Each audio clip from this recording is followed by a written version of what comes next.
muy compleja la que hay que usar en Morena, ¿no? No se puede uno concentrar en una sola cosa, dijéramos, ¿no? Pero bien que empezar, yo creo, lo primero sería cosechar lo sembrado, ¿sí? Ustedes en particular aquí hicieron un trabajo y muy importante, hay que cosechar eso. Por ejemplo, el balance escrito, el balance de las elecciones, eso es imprescindible hacerlo por escrito, ¿sí? Asambleas en donde presenten ustedes ese balance, nos lleven a por los que ustedes conectaron a reunirse, a reflexionar, a platicar, a conversar sobre ese balance, darle forma de continuidad a esos que se contactaron, sin poner en juego las listas que se levantaron. Segundo, yo creo, hay que afianzar la base social propia, ¿sí? Afianzar la base social, es decir, ampliar la base social propia. Y en esto entra lo que planteamos realmente, es decir, atender las necesidades, los problemas, los requerimientos más inmediatos de la gente, así. Tercero, yo digo, hay que seguir luchando al seno de Morena, ¿sí? Como se vino haciendo antes, tiene que hacerse porque las cosas están muy mal en Morena.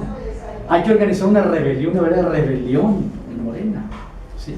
Y lo que plantea esta Leticia me parece que es muy importante y sobre eso había que trabajar, ¿sí? Si viene ahorita el Congreso ese para renovar los estatutos, pues hay que elaborar todo un planteamiento, dijéramos, alternativo a los artículos, a los elementos, preceptos que vemos muy negativos, ¿no?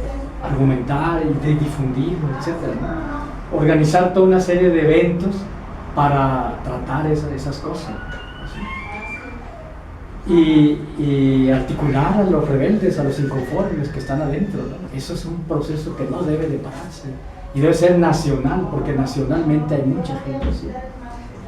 Y yo digo, a la gente, no solo al pueblo, no solo se puede tratar problemas de sus necesidades inmediatas, lo que ellos ven, no, hay que explicar las cosas de fondo, hay que educar, hay que elevarlos a la comprensión de las cosas profundas, hay que hablarle a la gente del capitalismo, de la explotación, de la opresión, del poder, de la revolución, de todo eso, ¿no? Si no, ¿cómo esperamos que la gente pues avance, se eleve, ¿sí? Y no sigamos repitiendo lo mismo que se viene repitiendo? Y eso requiere que ustedes cuenten con medios, periódicos, revistas, ¿sí? Las conferencias de prensa deben acostumbrar a la gente que este comité, o como se llame, cada 15 días o cada semana hace una conferencia de prensa, aunque no lleguen periodistas, dijéramos, ¿no? En algún lugar, ¿sí?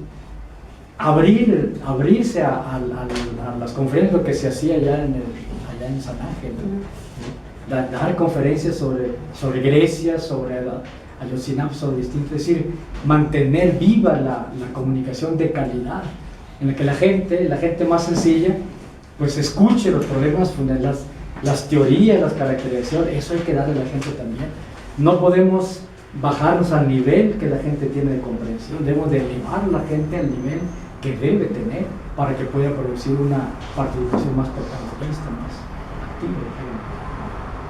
Son ideas así. Y claro, es muy fácil decirlas, ¿no? Y otra cosa es hacerlas. Pero lo importante es tener claridad de por dónde venir las cosas y poco a poco ir organizando ese proceso.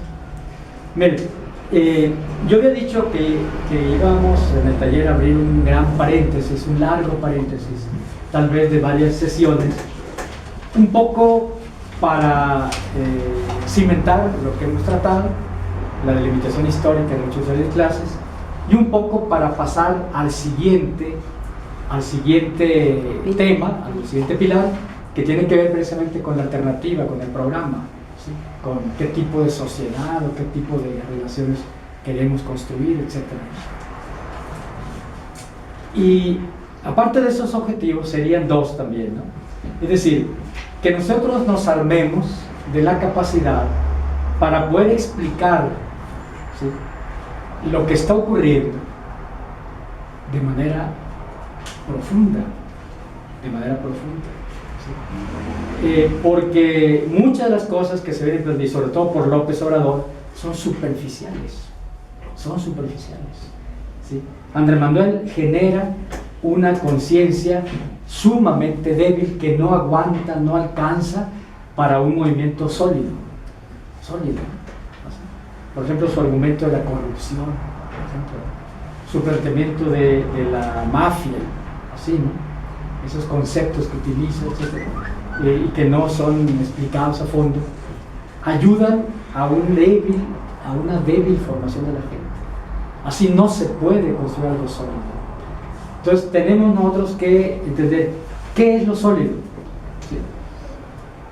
Corrupción, manifestación mafiosa del grupo, todas esas cosas son manifestaciones de cosas más profundas, que tenemos que entenderla. Y segundo, que hagamos lo que hagamos, nunca olvidar el objetivo final o el objetivo más estratégico general. Nunca olvidar eso, porque si no, no estaremos distinguiéndonos, dijéramos, radicalmente de lo que hace el PRD o de lo que hacen otros partidos, otra gente. Y fácilmente nos veremos envueltos en las rencillas, en las menudencias, en las querellas, etcétera, que pues esos grupos están siempre planteando, porque primero distraen y segundo pues no tienen otro terreno donde operar. Entonces nosotros tenemos que siempre tener presente el objetivo general, digamos. Bueno, este paréntesis, ¿sí?, tiene que ver con aspectos, dijéramos, de teoría, de la realidad, ¿sí?, de cómo entender la realidad, cómo entendernos a nosotros como seres humanos, qué somos los seres humanos, qué es realmente lo que nos caracteriza, ¿sí?, qué es lo que nos distingue como especie, como género de vida especial, diferente. ¿Sí? A ver, rasquémosle un poquito. ¿Qué es lo que caracteriza al ser humano? ¿Qué pensamos nosotros? ¿Qué es lo que distingue a la especie humana de cualquier otro género de vida? ¿Qué es? Se supone que su inteligencia, se supone su raciocinio, pues nada más, que se cree superior, pero muchas veces demuestra que no. Por eso, pero para usted entonces lo que distingue es su inteligencia y su raciocinio. Sí. ¿Alguien más? Pero yo creo que también la evolución misma de su estructura biológica, ¿no?, con respecto a los demás animales, y aparte dijo su cerebro diferente, son los circuitos, las extremidades, el pulgar separado, etc. La cara, ¿sí?, nosotros tenemos la cara chata, todo lo demás lo tenemos puntiaguda, por lo tanto el arco dental, etc. Efectivamente. ¿Qué otras? ¿Sí? El de hablar siempre congruentemente todo lo que uno dice, porque uno puede decir miles de cosas y no explica nada. Entonces siempre, yo creo que tener las palabras adecuadas para siempre decir situaciones congruentes. Eso yo creo que es lo principal. Siempre hablar con congruencia. Ramona, sí, pero... Hay muchas cosas que nos distinguen, pero yo creo que una de las más importantes podría ser la capacidad de establecer vínculos y relaciones.